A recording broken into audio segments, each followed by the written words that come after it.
Hello and welcome to the very first episode of the Bloomsburg Studio Sessions. I'm your host, Adriana Olabal, and I'm here with Nicholas Nieper and Max Fetter from the band Reverend Reverend. Guys, thank you so much for being here. Hey, thank you for having us. Thank you. Of course. So let's start from the beginning. How did Reverend Reverend come together? Yeah, it was a couple summers ago, 2024, just coming out of my freshman year, and I'll tell you what, I did not, and we'll just leave it at did not like college, and with that, I didn't really have any sort of like outlet or anything that really felt special to me. And my best friend Puna, he makes music under the alias Whsk, very very talented musician. He kind of gave me a kick in my butt, and he's like, "Dude, you got to do something," And so he's like, "Why don't you really dedicate yourself to learning guitar?" And I was like, "Okay." And I was terrible, and I'm still terrible, but it's a lot of fun. And so with that, I made my first song. It's called Contradiction. It's a cult classic in the Reverend Reverend community, or whatever you would call it. But that song did really well, and I needed a name for my alias. So the name Reverend Reverend, people always ask me actually online. They're like, "Is your name Reverend?" First of all, no, I wish.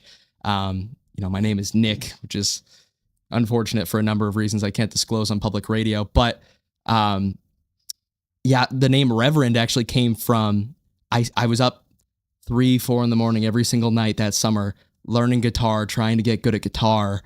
And I would get hungry around 3 in the morning. So you know what I'd do? Like any Pennsylvanian, I would drive to Sheetz, and I would get the most disgusting food in the world. And every single time I would drive past a street called Reverend Alley. And I was like, gosh, I mean, Reverend Reverend, I don't know. It just seems like it fit. As for, the actual band, Max, I was introduced to Max through our bassist, my good friend Gavin, actually here I met on campus. They have their own band called Cigarette Yellow.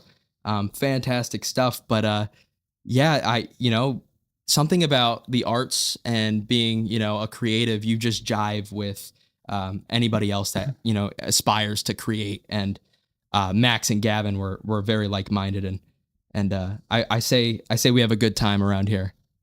I agree. Yeah. I agree. Yeah. So That's awesome, guys. absolutely. So Nick, as a songwriter, where do you usually draw inspiration from when you're creating your music? So inspiration is so sporadic in the process of creating anything. My whole life I've enjoyed making things, and I think one thing that stuck with me through the years is I find inspiration the most in the people around me and the places I'm at. So at the beginning of the Reverend Reverend project, you hear a sound that is very gloomy and doomer-esque, because that's the situation I was in going into my third semester here at Bloom. I'm like, man, I'm a bad student. I'm not a great musician. I've got no hobbies. Let me make music that reflects how miserable I am. And here we are 2 years later with the Reverend project, and I'm finding myself in situations that I love and that bring me inspiration to create more optimistic soundscapes, you know what I mean? And yeah, so it's really just life, right? The world. That's the number one inspiration for me always. That's really powerful, Nick. So, Thanks. Max, since you're not the primary songwriter, how do you take Nicholas's ideas and bring them to life musically? I think it's important to serve the music. I think especially since that his songwriting is very unique, in the way that it allows for different artistic opportunities. And I feel like there's a right and a wrong way to kind of accompany whatever he writes. And I think there's the way that it is the correct way, I think, and I think that I think it's great. But Oh, yeah. You think it's the correct way? Yeah. Wow. I think you're great, Nick. Oh, I think you're great. Thanks, bro. Thank you so much. bro. Wow. I think everybody here is great. So, Nick, let's talk about your new song, Tourniquets the Veil. What can you tell us about it? That song is my child. I can't even begin to tell you how much it means to me for so many reasons, but I can't begin to tell you because I'm going to tell you and it's going to be long and extensive. I apologize. But that song I wrote in early January this year. And I'm somebody that is very, I'm very hard on myself in every aspect of life, right? But specifically creating, I will admit I am a victim of comparison.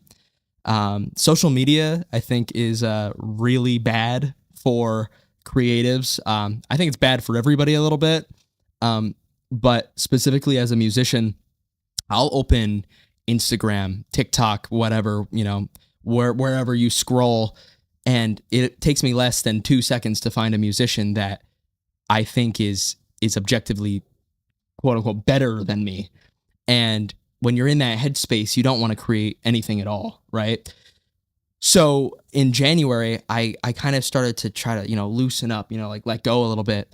And I remember getting off of work really late one night, and I was like, all shift. I was thinking, you know what? I'm just gonna play guitar for fun for once. I don't do that like regularly. I only really started playing the guitar 2 years ago, off and on throughout my whole life, but dedicating myself to songwriting 2 years ago. And one thing that has really, hung over me is that if I'm playing the guitar, I feel like I need to be writing something that's gonna amount to something. I went home and I started just playing every single chord shape that I know, like what's gonna sound good. And I got to this one, and my girlfriend, who's actually in the room right now, I'm very, very lucky.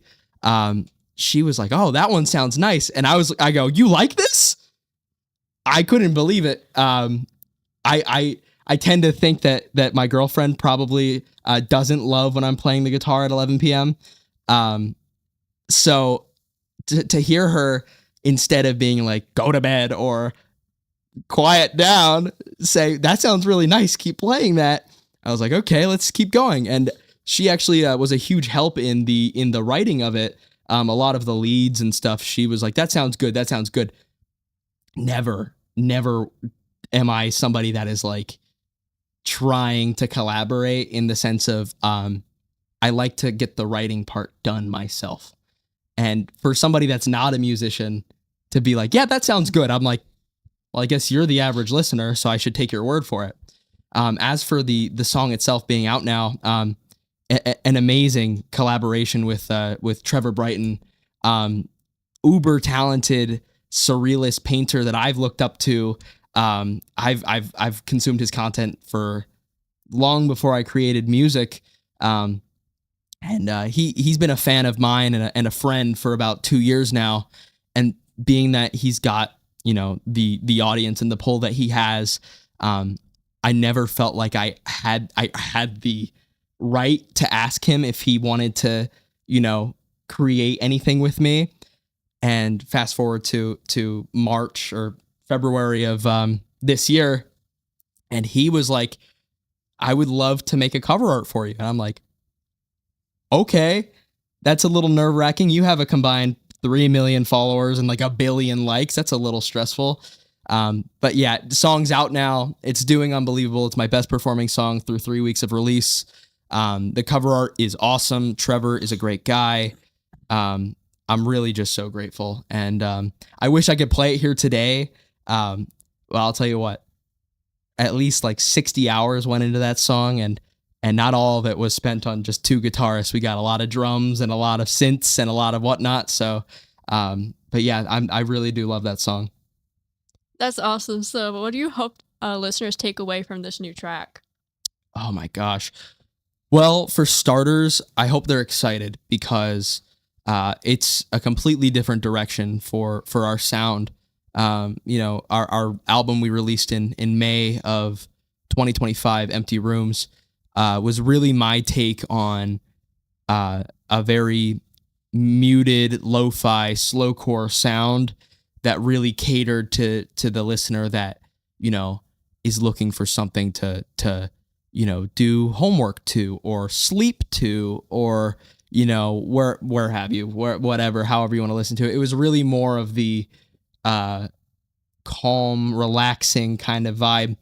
And with Tourniquets of Veil, you get to a minute 41 in that song and you're blasted with like a million guitars, fuzz guitars that sound straight out of the 90s. It's like smacks you in the face. I hope that people are excited and looking forward to this new sound, because I'm going to be trying a lot of new things and hammering it in hard. So, yeah.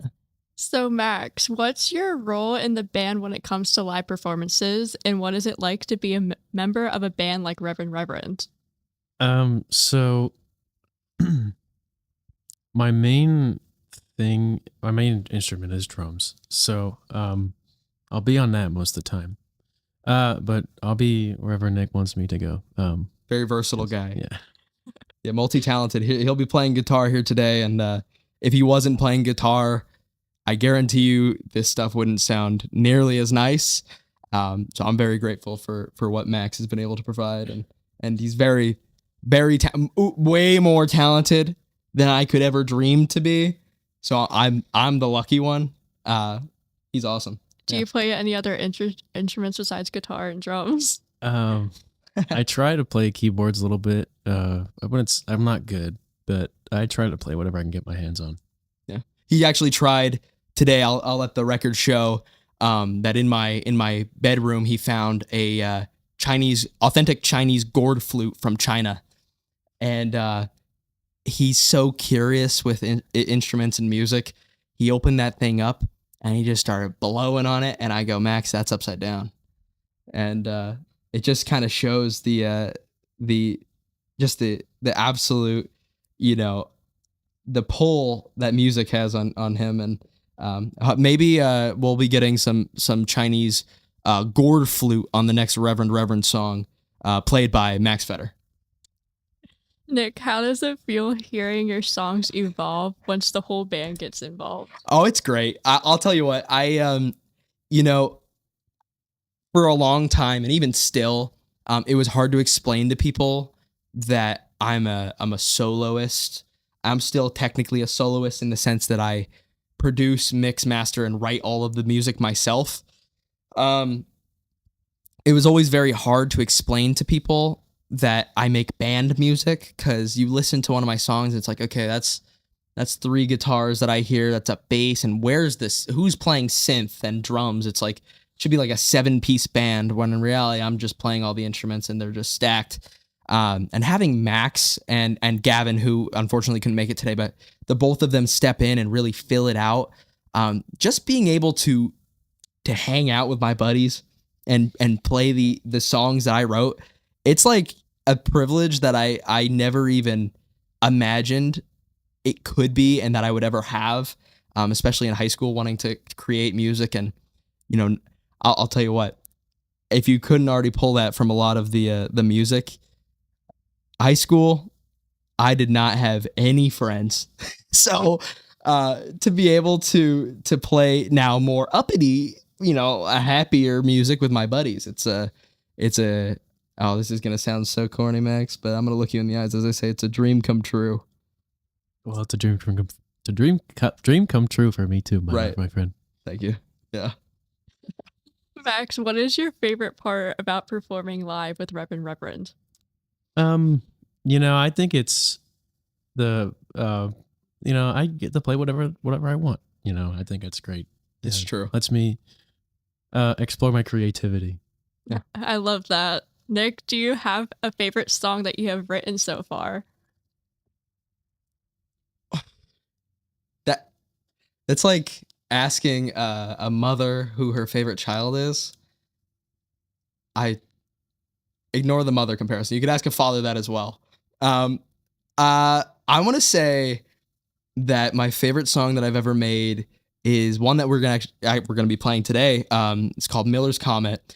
It's track 9 of our debut album with Whsk. I'll tell you what, I made that one in collaboration with my good friend Julius, who makes music under the alias Blood Estate. Very talented individual from Brooklyn in the shoegaze slowcore scene. That song was the first instance, I think, of where the lyrics just kind of spilled out of my mouth. Like, that song was made in less than 2 hours, which is remarkable when you consider that I just mentioned that I spent 60 hours on Tourniquets of Ale. And it came together so nicely. And you know what? Here's something interesting too. I'm not really much of a movie guy. I didn't grow up watching movies.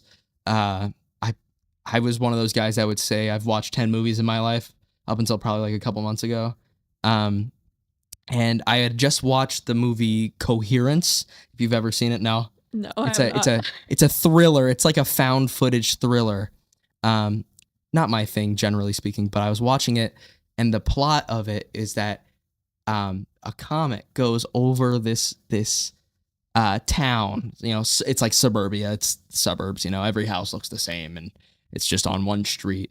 And a giant comet, is over top of the town, and some weird abnormalities happen. Like, you know, they're like clone. It's like a multiverse thing, and they're stuck in this loop of trying to get home, and they keep finding their home, and it's them, like different versions of themselves in the house.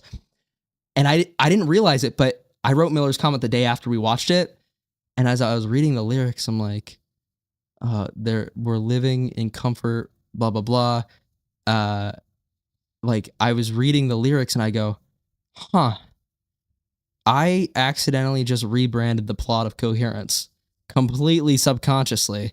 And I think that's why it's my favorite song. It's also freaking awesome. It's about getting robbed at gunpoint by a space alien and not really caring because you already are kind of like, whatever. So I would say that's my favorite, other than Tourniquets of Ale for reasons that I said earlier. Max, do you have a favorite song? I'm a big fan of Home Video. I think it's a great song. You like that one? Yeah. Yeah. That's another one. So Max, I wanted to ask you, what's your favorite song that you like to perform? Yeah, Home Video. It's a great song. Yeah, that one rocks. That one's fun. Mm-hmm. It's fun when we get to the chorus section, when we're kind of able to let loose and just strum. And I'll look up, and Max is looking at me with that dreamish look, and he's all like, "Oh yeah, we rock." And I'm like, "Yep, don't mess up." We do. We do rock. Yeah. So now it's time to get serious. What's next for Reverend Reverend? Any upcoming plans or projects or events? Yeah. So there's so much going on all the time. It stresses me out. I mean, it's about all I think about. My grades reflect that. Let's think. Well, for starters, we do have a new song coming out early summer. I wanted to say May 22nd. It's not looking so hot the way that I have to make a major comeback this semester if I want to stick around here. So we're going to push that one back a little bit. But new song coming really soon. We'll say less than a month and a half. We'll say less than 2 months. Be safe. Where's the camera?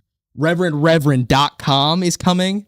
That's in the works. I'm by no means a web designer, and the website is going to reflect that. And I think it'll really reflect what we're all about. All of the icons are drawn by hand and animated by myself. It's going to be like fun music editorial. I'll pick out songs that I like, every day or every week or however I do it. Still up in the air. And it'll also be just a nice spot to, buy the merch and buy the CDs and vinyl, whatever. So that's in the works, and hopefully by the end of the summer, our debut solo album for Reverend Reverend should be out. It's called Picture This, and it's in collaboration with, again, my good friend Trevor Brighton. He'll be managing the art direction of that. A lot of incredible collabs with amazing artists that I can't even believe want to work with me. And yeah, I mean, it's going to be a really exciting summer. It's going to be a really exciting year for Reverend Reverend, I would say. So before we wrap up, where can listeners find your music and keep up with everything that you're doing? Everywhere. We're everywhere. If you want to listen to the songs, Reverend Reverend, just Reverend Reverend. I don't need to spell it out, I don't think, but you search that anywhere you listen to music, you will find it. It will be the first result. You will like it, I hope. And as for keeping up with us and our endeavors, on Instagram, I post everything. It's at Reverend Twice. So REVERAEND. I don't know how to spell twice, like the actual word. And if you want to keep up with Max, what is your handle? My handle? Yeah, what's your handle? Just Max.Fetter. I don't post any music stuff. Boring. Yeah. So yeah, keep up with us over there. We're on the freaking TikTok and all that jazz too. So don't watch the TikToks though. I will be embarrassed.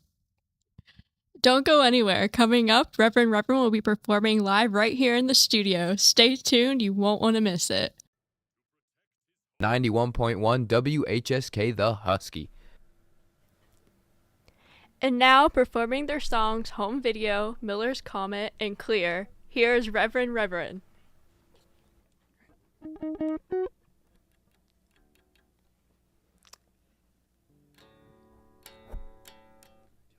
Oh. Now you can hear it, right? All right. Here we go.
Thank you.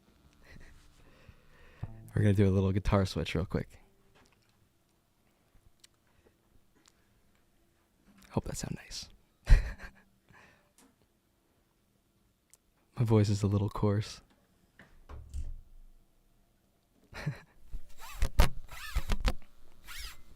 All right. All right. This one is called Miller's Comet, and it's about getting robbed by an alien. Let's get into it. We're living in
little out of key. It's okay.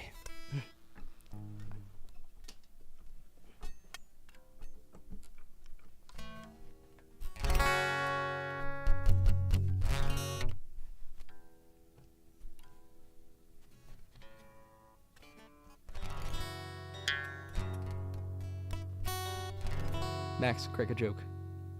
Oh, they can't hear you. It's They okay. Hello? Hey, crack a joke. I just want to say, I'm not going to crack a joke, but hi, Mom. Hi, Dad. I don't know if you're listening. I texted you a little earlier. Hi, all the Reverend Reverenders. I love you, and I usually sound better than this, but I'm still overcoming a little cold, and we've been singing for like 3 hours, so I'm a little coarse. Anyways, this one is called Clear Everything, and it is unreleased. Next song off the album. Let's go. You start.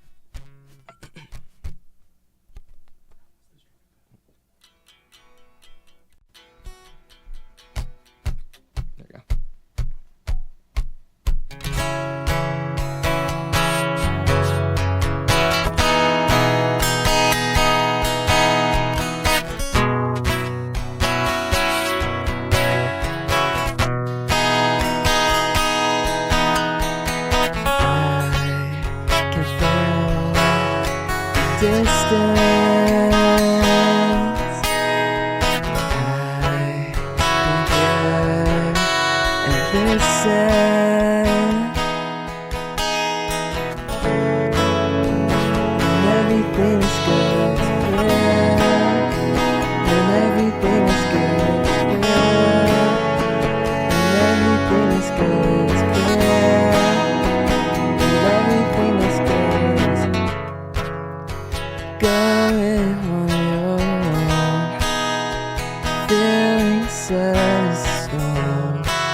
Thank you very much.